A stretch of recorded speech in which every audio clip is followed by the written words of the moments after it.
Welcome to Badass Talks 2. I'm the Hunter, and we're delighted this evening that we have a very special guest, Florence, short for goes by Flo. So, welcome, Flo. Thank you We're so glad much. you're here, Thank you. I'm happy to be here. and we're glad to have you. And we're going to dive right in. I want us first, we know that we talked about recovery and work you're doing. So let's start with some backstory. Uh, why don't you tell me about some of the disruptive, I can use that term, Sure. behaviors that got you started, brought you into rooms of recovery. Let's start there. Okay, well, so I should have been in the rooms of recovery 20 years ago because my most disruptive behaviors took place way before I got to recovery. The behaviors that got me into the rooms most recently were pretty benign. I was drinking 2 glasses of wine a day and arguing a lot with my wife about sex. What? Yeah. Good wine? Cheap wine?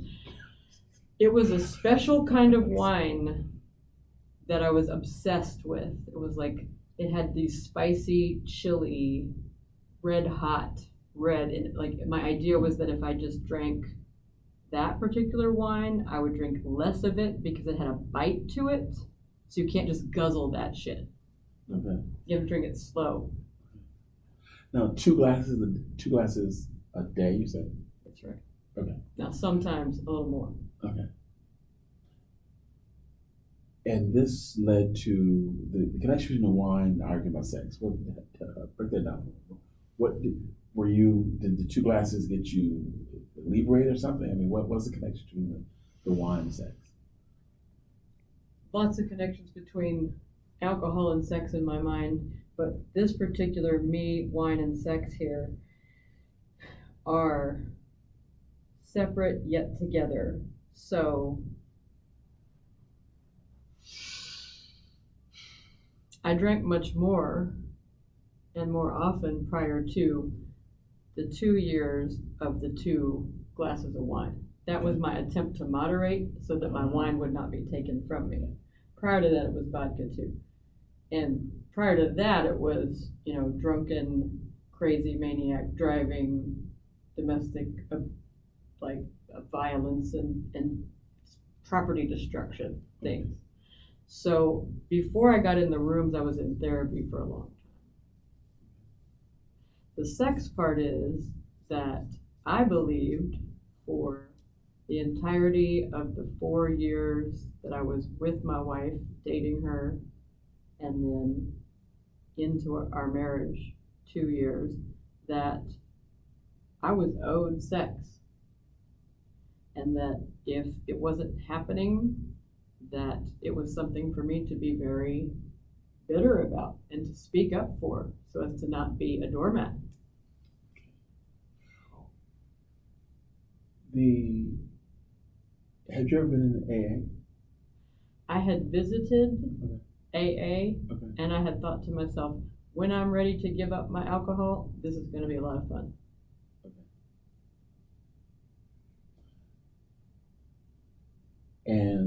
But you didn't actually do 12-step work in AA. That's about it. I did not. I did go to CODA 4 years prior. With any of and with AA, CODA, SAA,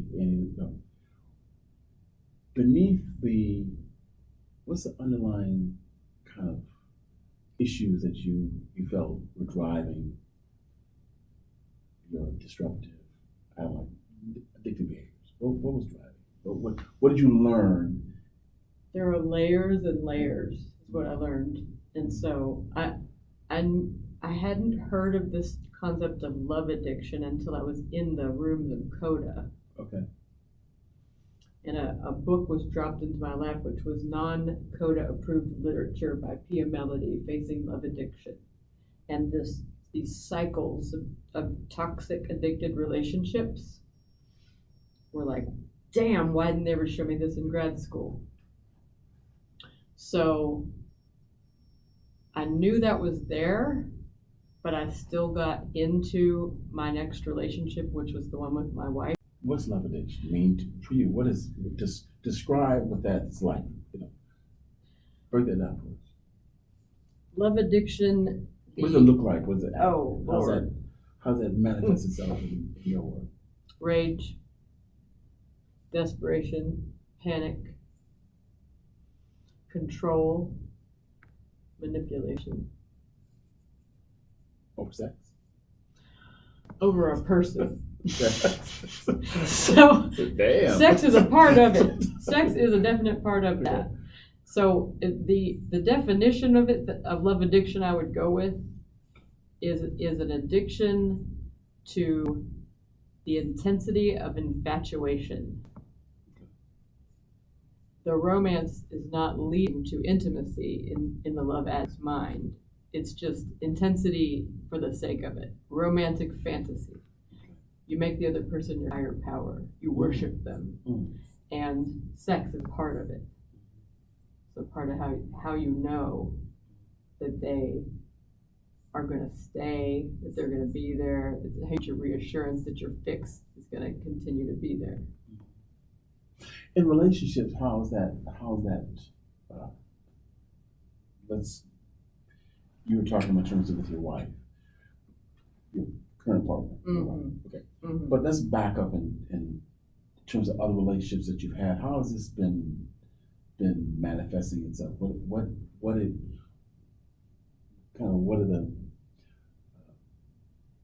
the bodies bear? What have you been through with this? How's it been driving? Well, I would say that the first person I was love addicted to was my mother, and it set this up. So there's like some codependency enmeshment that starts in a family of origin system that would create this. But I'm going to just hold off on that part for a minute. I qualify for a lot of different programs. Okay, so I'm going to say that the way that this started to manifest originally was fantasy obsessions about people I was attracted to. And in relationships, how's that manifest itself in terms of, do the relationships, they're this mountain high and then they just peter out? What happens before you in relationships? And does that mean you go through many partners? How is that? Yes, yeah. It does mean many partners because many of them are running in fear for their lives. Of you? Yes, in one way or another. Either I'm going to suffocate the hell out of them, okay, or the jealous possession, or I'm literally coming after them with my fists, or a ski in this one instance. okay. But there's these two sides to love addiction as conceptualized by Pia Mellody. And so you've got love addiction and love avoidance, and those people tend to be drawn together into these toxic codependent relationships. So I can manifest either side of that, and in my heterosexual relationships that I had, I was walled off and avoidant. And like, don't get close to me, I'm not going to show you who I really am. And I would end up ending that relationship. There would be no warfare. It was just like, you're not good enough for me. Almost a narcissistic flavor to it. Okay. But then I'd get addicted with women. And that looks like clingy, needy, dependency, don't leave me. I can't tolerate it if you even give me the slightest hint of abandonment. And if you do, I'm going to get really vindictive and manipulative, and I'm going to try to control you. And then that would, mixed with alcohol, lead to verbal abuse and, on a handful of occasions, domestic violence, physical assault. And when I was left by my left, I say, but I actually ended this, and it's bizarre. I said, I can't do this anymore with my first girlfriend in college. I sent her off. I said, hey, why don't you go date that guy who she didn't end up marrying? But before I let that go from my mind, I'm over there like drunkenly demanding that he come out and fight me for her. So just creating dramatic, chaotic soap opera fantasies in my mind and then playing them out with people in a delusional way. You're in college at the time? Yes, I was. Is that the time so you, from what you said, from having male partners, female partners, did that, if I can say, is that when you came out? No. Okay. So you were Closeted. But at the time you were what, bisexual? I mean, what? Perhaps. Okay. You dated both? I did. Okay. In college? Yes. Okay. Not at the same time. Okay. Right. Okay. You're trying to find yourself. I was. Okay. When did you decide, based on what's going on, did this addiction, how did that play out in terms of your making a decision, coming to make a decision that you do you still consider yourself bi? No, I would say I am a lesbian at this point. And when did you make that realization? That was in 2012. Okay. My first relationship with a woman was in 2000. And what had happened was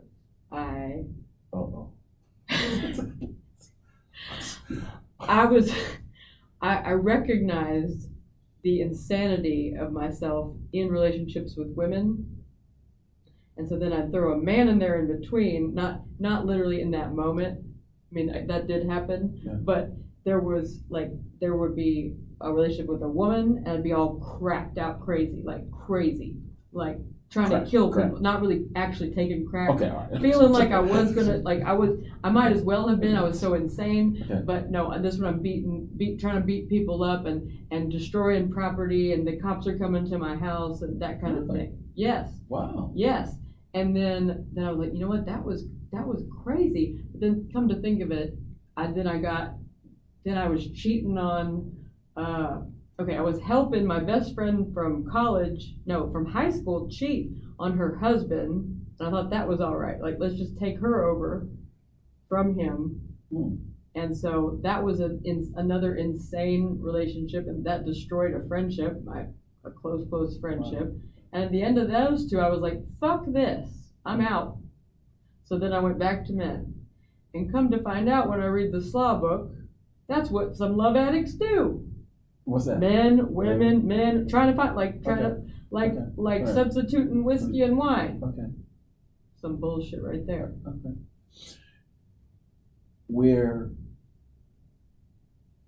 So this is after college? I know I'll be going all around my time. That's fine. I'm just trying to, okay, so we're out of college now? When I was 19, I had a relationship with a woman for the first time. Up here? What's that? Up here? Yes. Okay. In my sorority house.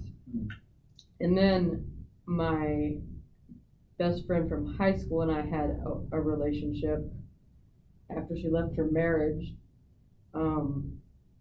And that ended in 2002. And after that, or 2003, after that I said, no more of these women, like, they make me crazy. They make me crazy. That's what I said. That was that, right? They make you crazy. They make me crazy. Now I recognize that sentence doesn't work for me anymore, but so I was done with that and I went back to men. And I wasn't crazy with them, but I couldn't feel much anything. And so you're back with men for a few years? How long? I had a 2-year relationship. I lived with the guy, talked about getting married, but the sex just wasn't good enough for me. Again with the sex. And so stay there. What intensity, what energy are you not getting with men when you're not? Is that, and well, that's what helped you to really come to realization? I started sleeping with my best friend's husband's daughter while I was dating a guy.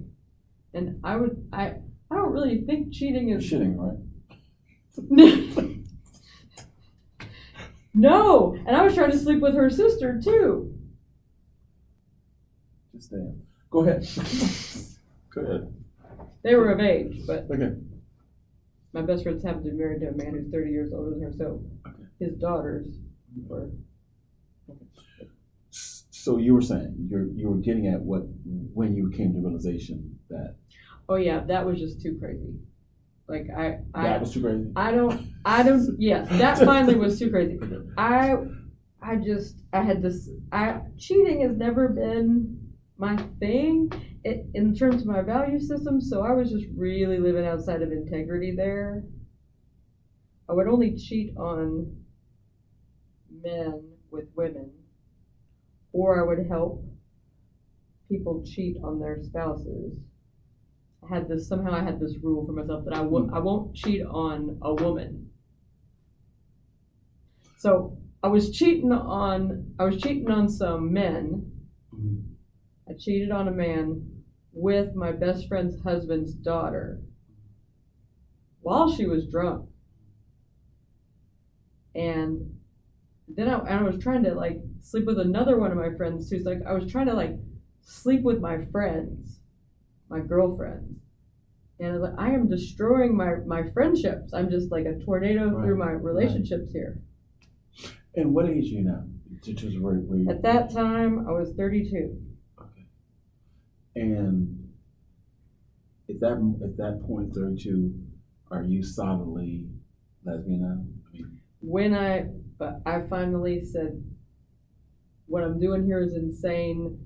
I had a moment of clarity of if I can choose to be straight or happy. Okay. And you chose to be happy, and then I came out and announced to the world. Okay. Came out and announced the world. Yeah, I was just telling everybody like the barber and everything like here. Cashier. And how were you received? How did that go?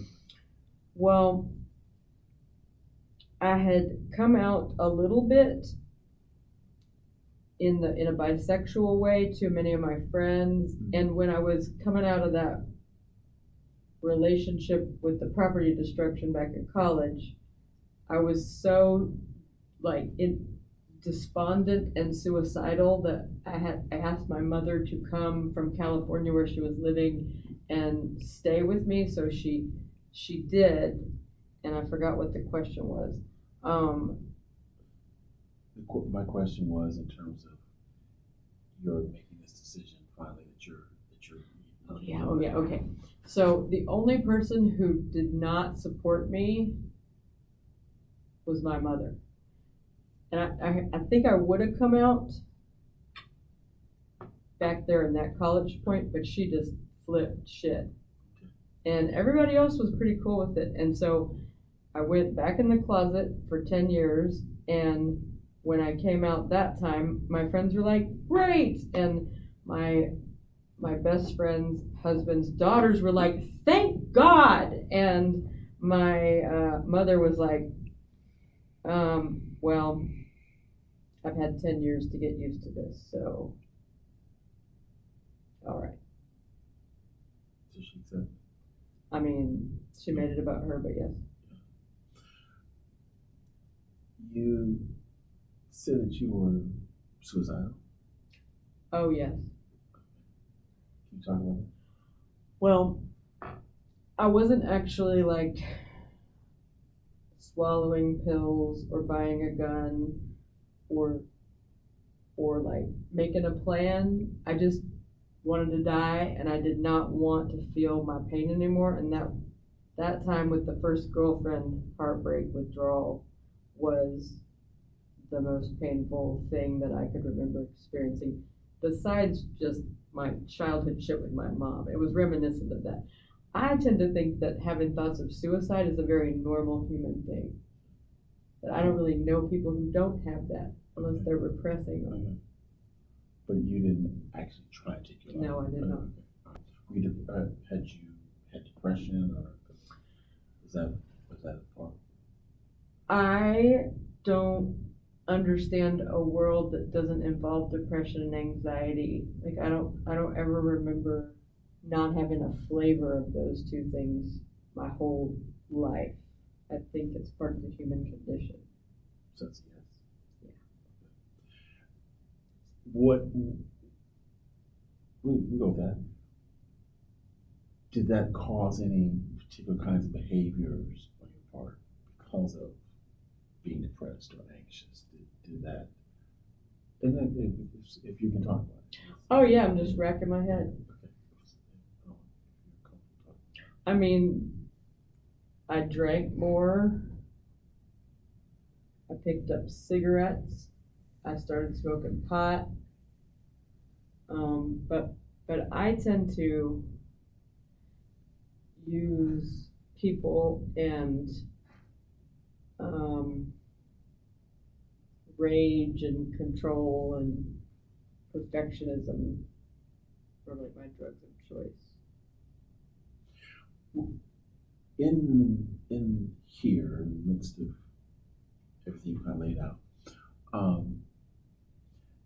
professionally, in terms of were there consequences to these disruptive behaviors of the quality? Did this have an impact on your education, your employment? I mean, were there highs and lows in terms of what? This really should have. But it didn't. I gotta talk about this one thing that happened. I should have been in jail.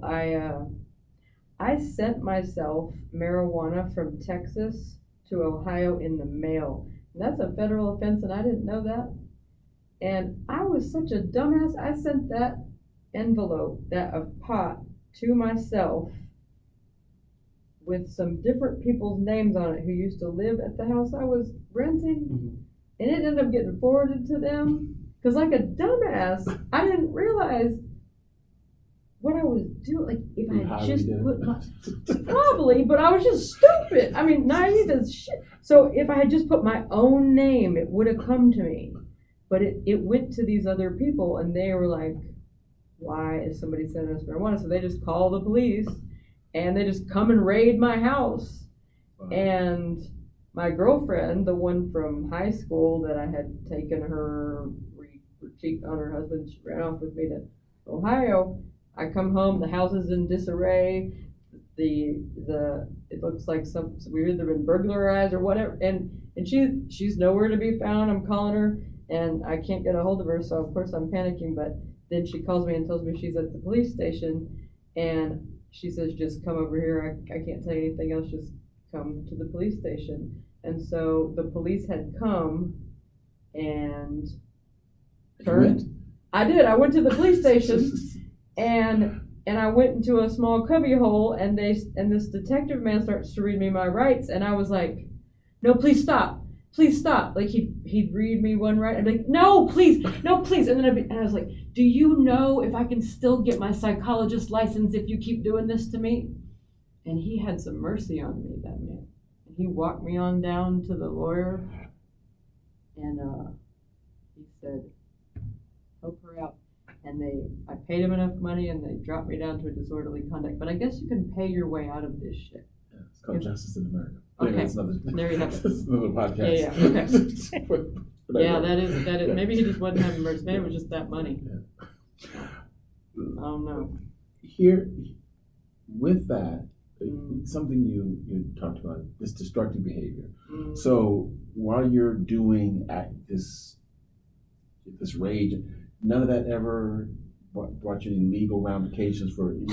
Did you destroy people? Yes. So with my first girlfriend, yeah. Right, she's over there shacking up with the guy that I had told her to, hey, go be with him to alleviate my guilt. Yeah. And then I got real pissed about it because now she's cheating on me in my head. And so I'd get really drunk, and I drive over to his house, and I'm on the phone. I'm like, you better send him out because I'm going to kick his ass. Send him out. I'm going to kick his ass. And she's like, don't do this, Flo. Don't do it. You're going to ruin your career. You're not going to be able to get to grad school. I'm like, I don't give a fuck. I don't give a fuck. You guys come outside. So when I got there, he wouldn't come out. So there was this ski sitting there by the door, and I just, was battle ramming the door, and then that wasn't working. I was doing that for a good 7 minutes or so. Nobody was coming out. I really wanted to beat the shit out of somebody, and no one was coming out. So I made my way over to the window, and I put my fist through one window, and then I went to the next window, and I put my fist through that one, and that's when I heard, "Call the police!" So I hopped in my car, and I went home, and I got in bed, and I went to sleep. And at 4 o'clock in the morning, there come the cops up in there, and I'm sleepily answering the door, and the cop says, "I don't know if you want him or you want her, but stay away from both of them." And he said, "If you call him and tell him you will pay for the damages, he will not press charges." So I call him, "I'm sorry, I will pay for the damage." $900 later, no problem.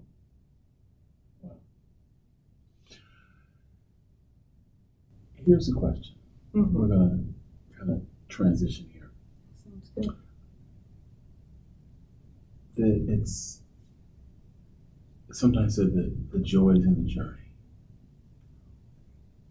Is there something in what you laid out, what you described, what you shared with us thus far, that helps us to better understand who you are, Flo? What do you want us to get from? What's the one thing you want us to understand about who you are, based on what you share?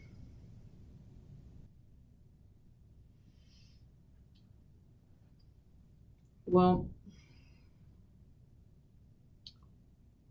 from a young child, I knew that I was living with someone who wasn't right, and I didn't know what was wrong with that person, but I loved her. And from a young age, I knew I gotta figure this out. I gotta understand what is wrong with this person that I love.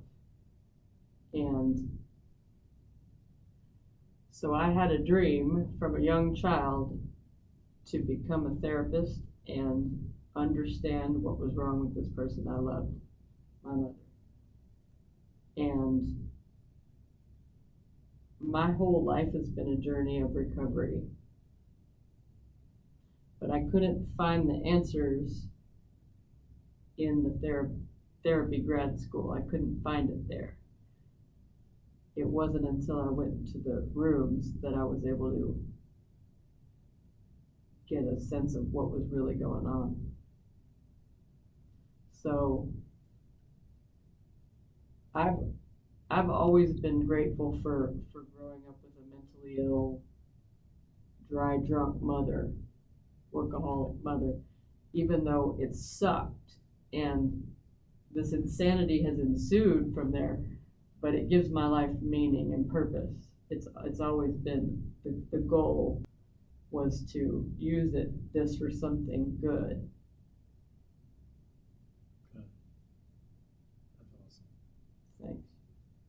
So let's talk about superheroes. Okay. As Monty Python would say, apropos of nothing. Let's talk about superheroes. So you're a superhero. What would your superpower be?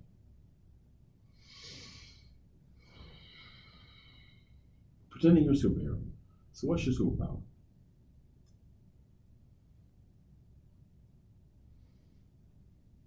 Bringing people out of delusion with a bat.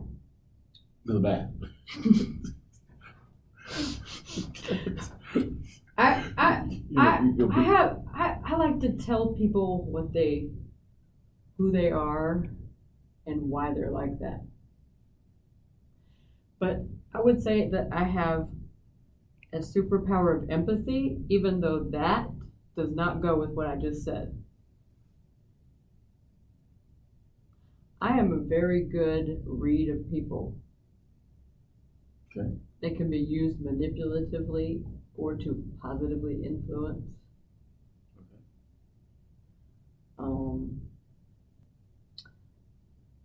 I think I'm pretty good at perspective taking, which also can be used for good or evil, in my humble opinion. I would like to fight crime for the underdog.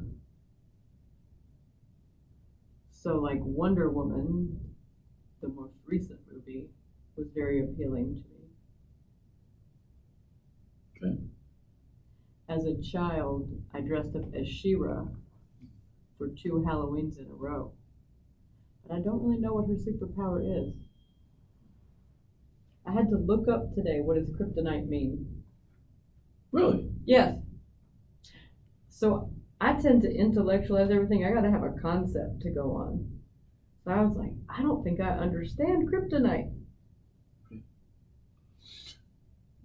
What does it mean for you? Well, the Wikipedia said that it means a person or an object that takes away someone's power.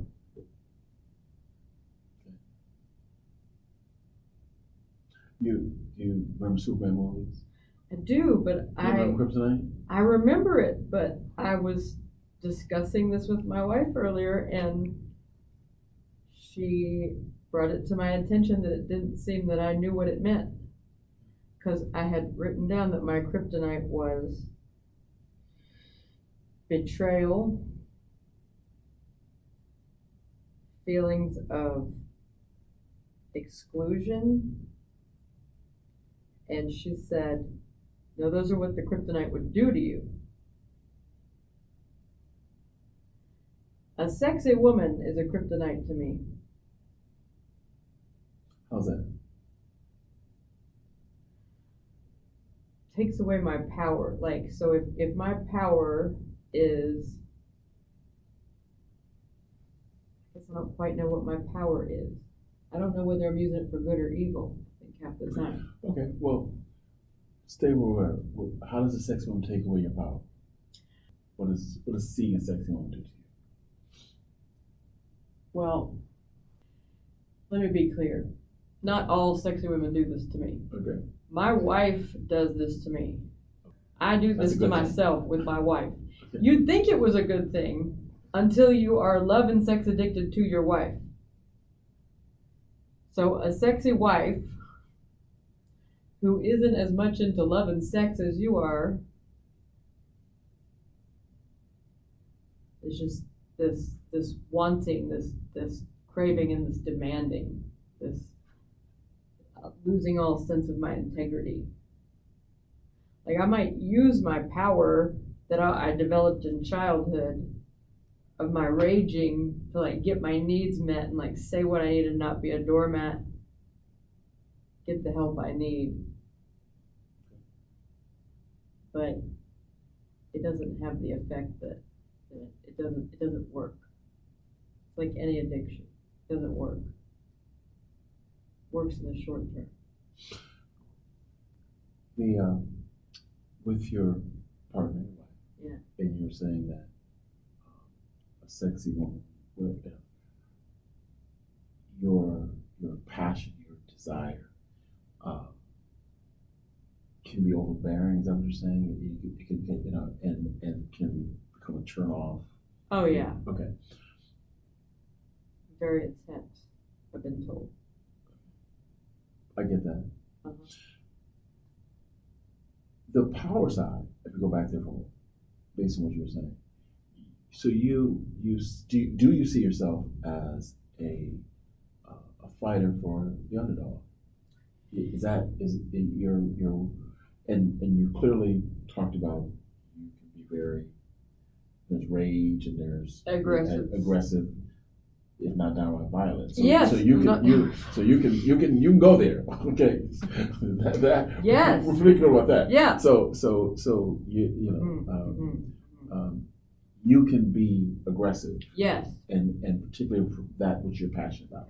Yes. And that passion can kind of know no bounds. Yes. Okay, all right, wonderful. Yes, Okay, that's now it. we get to That's it. Okay, all right. So the passionate pursuer of justice. Yes. Okay. That. Okay. All right. That's it. All right. Now that's the power. Thank you. Okay. The other side of that though is it sounds like I'm not trying to put words in your mouth, please. but it sounds Use like the the other. words in my mouth.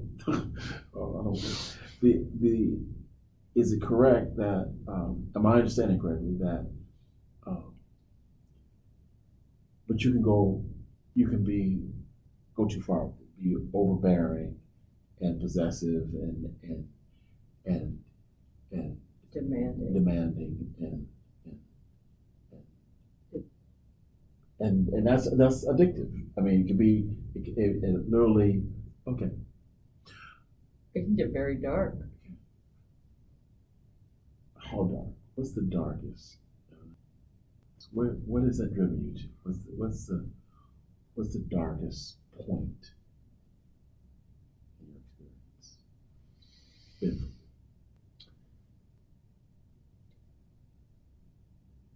If somebody was looking at a film of my life, they'd probably have a different answer to this. Because I've been more violent and destructive in the past.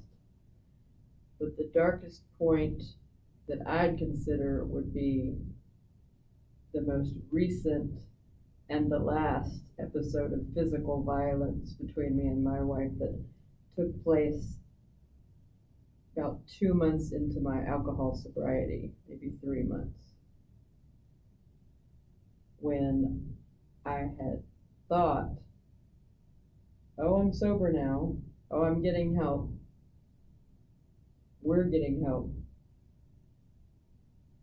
But no, there's this whole withdrawal period and this depression and this, how am I going to live now without my baby blanket pacifier bottle? And so one trigger word from her and the TV's on the ground and I've grabbed her and this is the person that I'm supposed to love.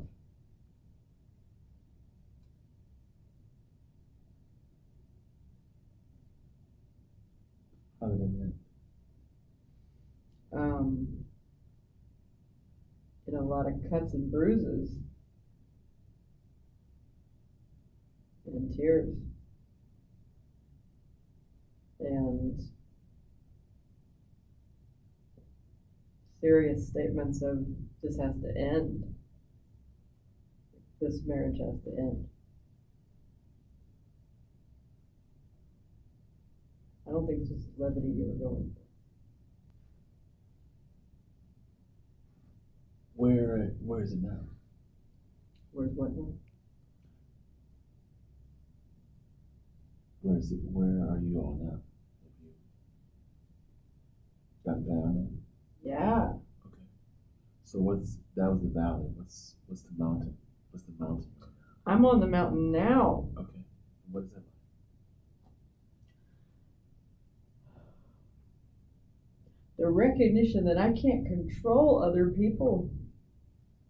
I really believed I could make you think something and feel it. I really believed I could make everybody think and feel and change their behavior. I also believed all the stuff I have seen in the media for my whole life about sex and what a marriage is supposed to be like and how a lesbian relationship can live up to a heterosexual one.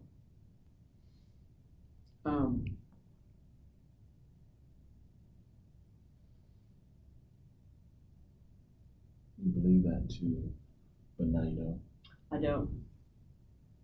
You don't believe that a lesbian relationship can live up to. Oh no.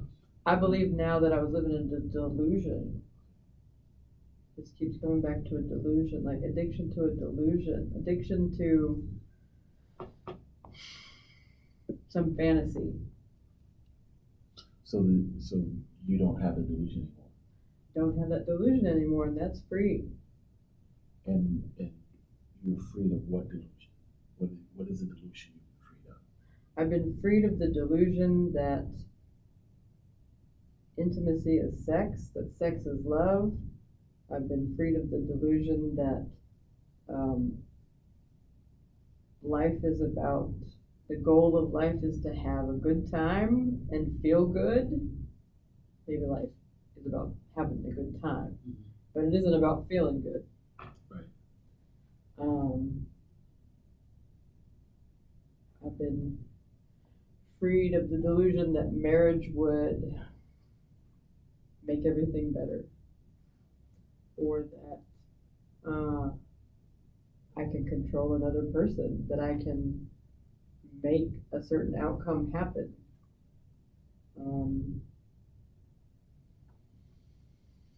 Been free of the delusion that I need other people, that I need somebody to make it better.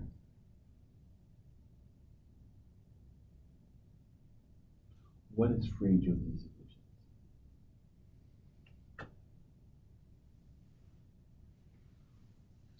Some good education from a sponsor of mine. The Big Book of AA.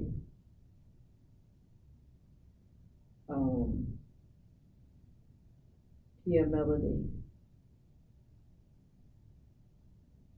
The experience of sharing and belonging with other people struggling with the same thing.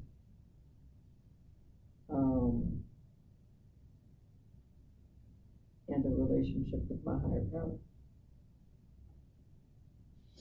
Now that you've been free of these illusions, do you feel that, back to being superpower, Yes. that you said you wanted to fight with underdog?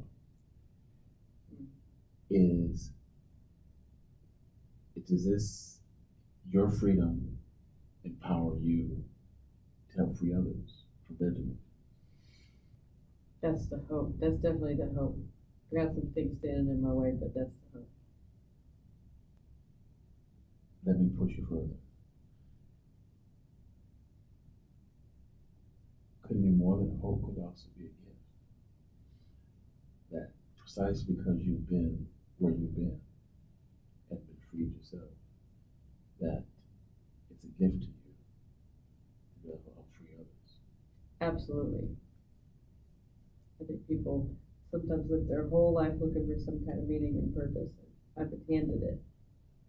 Agreed. We were talking about the hope that you have and the change,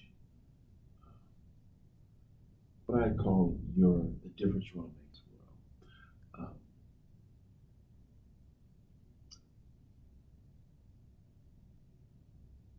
To do what you, and what I heard is, just restate it, I heard you say that you want to, as you overcome your delusions, you want to help others overcome the delusions, the prisons, the self-imposed otherwise, the people, the boxes that people find themselves in, and without getting out, somebody helping to break out, they'll remain there. So, to do that, what about you needs to change? Some combination of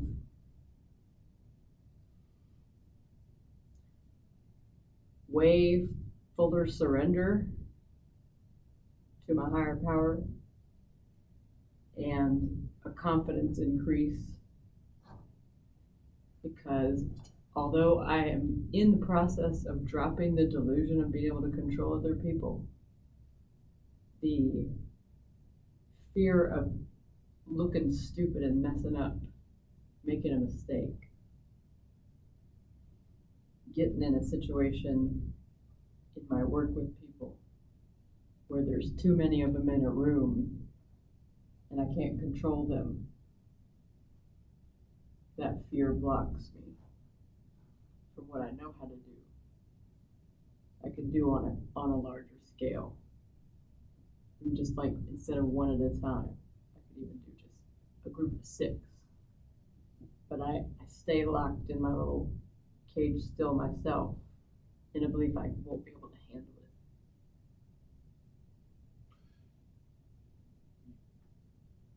You just expressed a belief in a higher power. So Yeah. you believe in higher power. I do. On good days. I could. Good days. Okay. Well, Most days. we can have a lot of questions about higher power. Here's my question for you about higher power. Since you believe in higher power, does your higher power have a sense of humor? Absolutely. Say more. Well,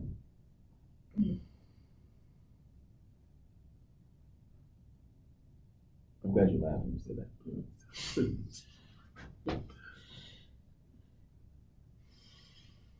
See, even just right this minute, I have something in my head. It's terribly blasphemous. Say it, shit. So, I recently went to a workshop for love addiction at the Meadows, and I met Pia Melody. And I came back, and I told someone that meeting Pia Melody was like touching the hem of Jesus. And this person laughed and got out a picture on her phone that had a Jesus jumping off the crucifix in a bungee jump. And she said, I have been wanting to show someone this all week long, and I have not been able to find anybody I could show this to for fear that they would feel very uncomfortable, as if I am blaspheming. Don't believe Jesus bungee jumps?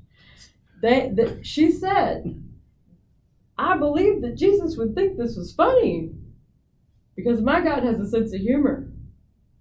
And I said, hell yeah. Okay. Uh-huh. Hey, the concept, it sounds funny to me. Do you Uh-huh. so you believe your God has you? I just can't see it any other way. I mean, this hallucination, this shared hallucination we're doing here is fucking hilarious. Okay. So your God has a sense of humor. Yeah. That giving you this, do you find it not somewhat humorous, strange irony that with your admitted passion on one hand for and interested in helping free people from illusions and their addictions, that the flip side of that coin is your own brokenness in your own story. You know, does that not seem to you to be a strange irony, or someone show that your higher power, perhaps in some kind of sense of humor, that you're the vessel that has been given this desire, this passion, dream to do these things. He also is using the same vessel that's broken, and quirky, and sex and love addict, has alcohol. Does that not seem like a strange irony? I guess. I mean, what do you think? Seems kind of strange to me. It's kind of humorous to me. But what do you think? Do you see the humor in that? I do. I do. I love a paradox. That's a good word.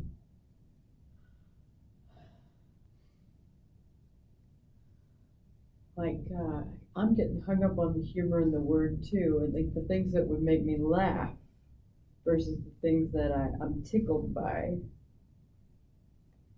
I wouldn't maybe necessarily laugh out loud about it. What did you find funny about the Jesus bus driver? What about that was funny? What was funny to me was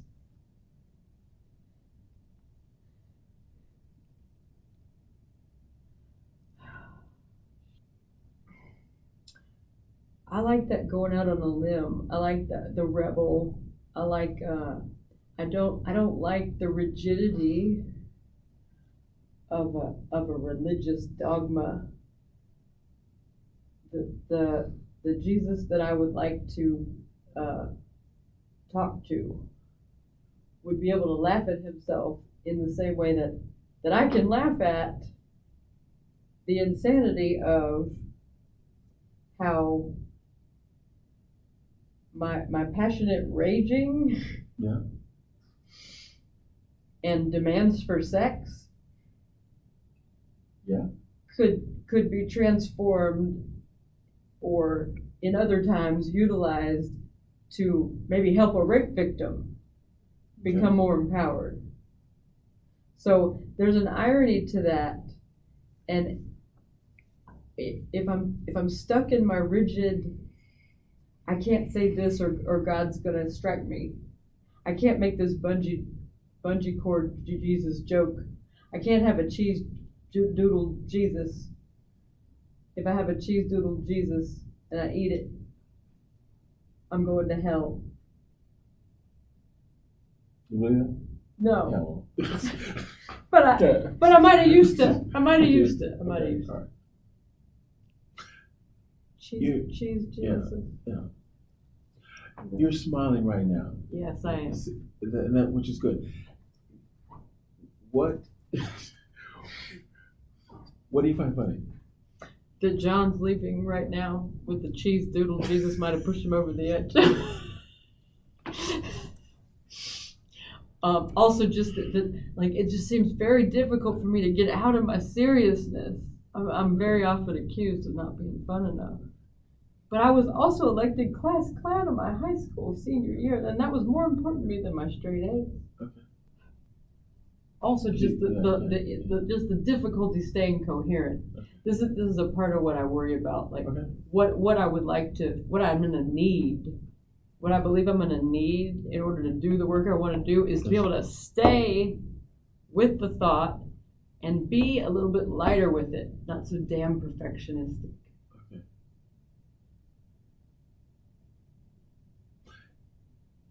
You're smiling, which is good. Well, why are you smiling? I'm enjoying this moment. Good. I'm liking looking at your face. Good. Thank you. Appreciate that. What the humor, the sense of humor. Again, I'm just staying with that. That's good. Yeah.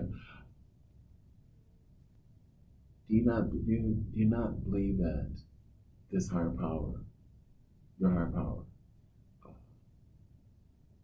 wants you to be happy? Wants you to be,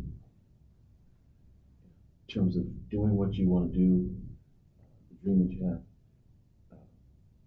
that wants you to have some fun with it? I mean, is that not? I do. Oh, good. I do. Stay with it. I do.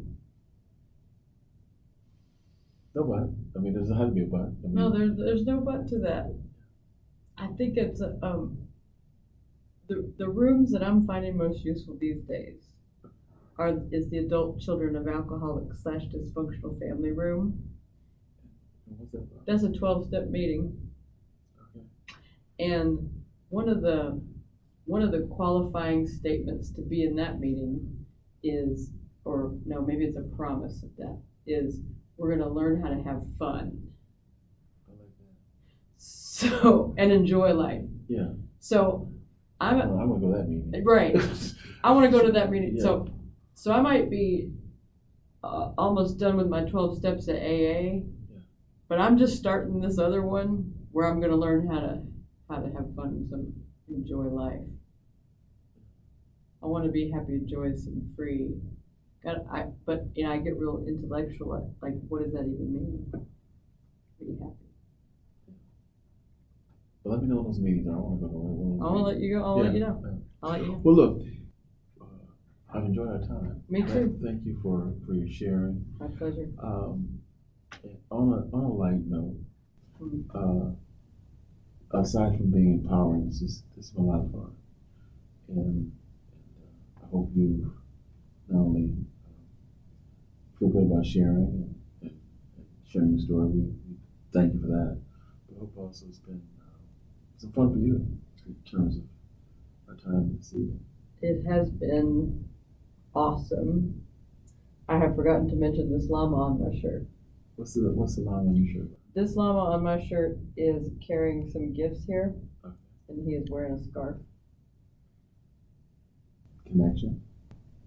Just connecting with you around this llama. Oh wow. Just sort of as an ending piece. Ending piece. The llama will be bearing gifts. Yes. As you come bearing gifts this evening. Thank you. Thank you. Thank you. Thank you, Flo. Thank you. Enjoy. I appreciate You have it. to come back. Thank you. I All will right. come back.